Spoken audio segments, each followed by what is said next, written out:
প্ৰিয় দৰ্শক, এই ভিডিঅ'টোত মই আপোনালোকলৈ লৈ আনিছোঁ এটি নিয়োগৰ বতৰা। এই নিয়োগৰ বতৰাটি জড়িত হয় ইণ্ডিয়ান অইলৰ লগত।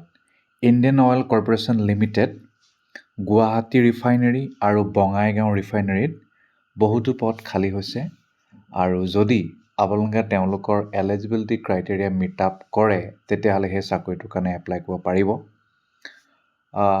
গুৱাহাটী আৰু বঙাইগাঁও এই দুয়োটা ৰিফাইনেৰীতেই একেধৰণৰ পদে খালী হৈছে আৰু গুৱাহাটীতকৈ বঙাইগাঁৱত পদসমূহৰ সংখ্যাটো বেছি।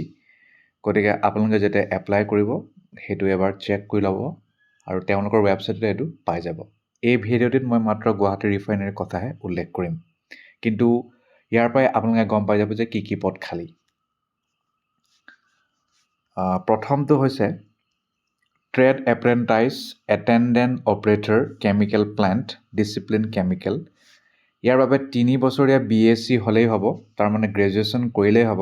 নাই মেথছ, নাই ফিজিক্স, নাই কেমেষ্ট্ৰি, নাই ইণ্ডাষ্ট্ৰিয়েল কেমেষ্ট্ৰি। 3 বছৰীয়া ছায়েন্সত যদি আপুনি গ্ৰেজুৱেশ্যন কৰি থৈছে, তেতিয়াহ'লে আপুনি এই চাকৰিৰ কাৰণে এলিজিবল। আৰু 12মহীয়া হ'ব এপ্ৰেণ্টাইজৰ পিছতহে কিন্তু আপোনালোকে পিছত পাৰ্মানেণ্ট জব এপ্লাই কৰিব পাৰিব। 13টা পদ খালী আৰু বঙাইগাঁও ৰিফাইনেৰীত বেলেগ সংখ্যা এটা খালী, সেইটো নিজে চেক কৰি ল'ব। আনৰিজাৰ্ভ 7টা, EWS এটা, SC এটা, ST এটা, OBC NCL 3টা। ছেকেণ্ডটো হ'ল ট্ৰেড এপ্ৰেণ্টাইজ বইলাৰ, ডিচিপ্লিন হৈছে মেকানিকেল। ইয়াৰ বাবেও একেই, ছেইম কোৱালিফিকেশ্যন লাগে। 3 বছৰীয়া BSc ফিজিক্স, কেমেষ্ট্ৰি নতুবা ইণ্ডাষ্ট্ৰিয়েল কেমেষ্ট্ৰি পঢ়া বিষয় হিচাপে। 24মহীয়া হ'ব, 8টা টোটেল পদ খালী, আনৰিজাৰ্ভ 3, বাকী SC ST EWS এটা, OBC 2টা। নেক্সটটো হৈছে টেকনিচিয়ান এপ্ৰেণ্টাইজ ডিচিপ্লিন কেমিকেল। ইয়াৰ কাৰণে 3 বছৰীয়া ডিপ্ল'মা থাকিলেই হ'ল। কেমিকেল ইঞ্জিনিয়াৰিং নহ'লে পেট্ৰ'কেমিকেল ইঞ্জিনিয়াৰিং নহ'লে কেমিকেল টেকন'লজি নহ'লে refinery and petrochemical engineering. Total 12মহীয়া হ'ব, টোটেল পদ 11টা খালী, 5টা আনৰিজাৰ্ভ, বাকী SC ST EWS এটা, OBC NCL 3টা। নেক্সট চাকৰিৰ নামটো হৈছে টেকনিচিয়ান এপ্ৰেণ্টাইজ ডিচিপ্লিন মেকানিকেল। ইয়াৰ কাৰণে 3 বছৰীয়া ডিপ্ল'মা থাকিলেই হ'ল, খালী থাকিব লাগিব মেকানিকেল ইঞ্জিনিয়াৰিঙত। 12মহীয়া হ'ব, টোটেল 4টা পদ খালী, আনৰিজাৰ্ভ 2, SC ST এটা, SC নাই, ST আছে আৰু OBC NCL আৰু PWBD আছে। আৰু লাষ্টৰ চাকৰিৰ নামটো হৈছে টেকনিচিয়ান এপ্ৰেণ্টাইজ ডিচিপ্লিন হৈছে ইনষ্ট্ৰুমেণ্টেশ্যন। 3 বছৰীয়া ডিপ্ল'মা থাকিলেই হ'ল। Instrumentation engineering, instrumentation and electronics, instrumentation and control engineering নহ'লে applied electronics and instrumentation engineering. 12মহীয়া হ'ব, টোটেল 4টা পদ খালী, আনৰিজাৰ্ভ 2, ST 1, OBC NCL 1 আৰু PWD এটা। অ'কে, ইয়াৰ বাহিৰে শিক্ষাগত অৰ্হতাৰ কথা ইয়াত কৈছে যে নাই ক্লাছ 12, নাই ডিপ্ল'মা, নাই গ্ৰেজুৱেশ্যন হ'লেই হ'ল। মিনিমাম 50% আৰু যদি ৰিজাৰ্ভ কেটেগৰীত বিলং কৰে 45%। আৰু একো নেলাগে। তাৰ বাহিৰে অন্যান্য কথা হৈছে যে আপোনালোকৰ যদি এয়া প্ৰথমবাৰ এপ্ৰেণ্টাইজশ্বিপ হয়, তেতিয়াহে প্ৰিফাৰেঞ্চটো পাব।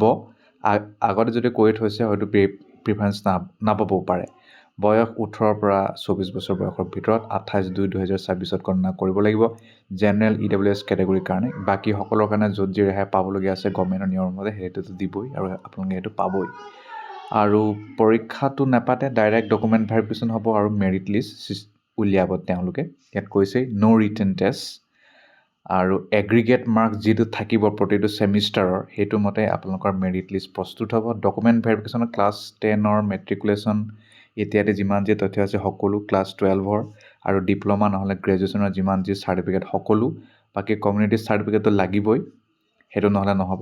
আৰু সকলো তথ্য www.iocl.com লাভ কৰিব, তাতে আপোনালোকে এপ্লাই কৰিব লাগিব। আৰু তাতে আপোনালোকে প্ৰি এংগেজমেণ্ট মেডিকেল ফিটনেছৰ কিবাকিবি তথ্য পাব আৰু সেইটো আপোনালোকে মেডিকেল ফিটনেছ পাছ কৰিব লাগিব, তেতিয়াহে কিন্তু হ'ব। তাৰ বাহিৰে ষ্টাইপেণ্ড গভৰ্ণমেণ্টৰ যি নিয়ম আছে সেই নিয়মমতে লাভ কৰিব। লিভ আৰু হলিডে যেনেকৈ পাবলগীয়া আছে পাব। আৰু HRA বা কোম্পানী একমডেশ্যন লাভ নকৰে।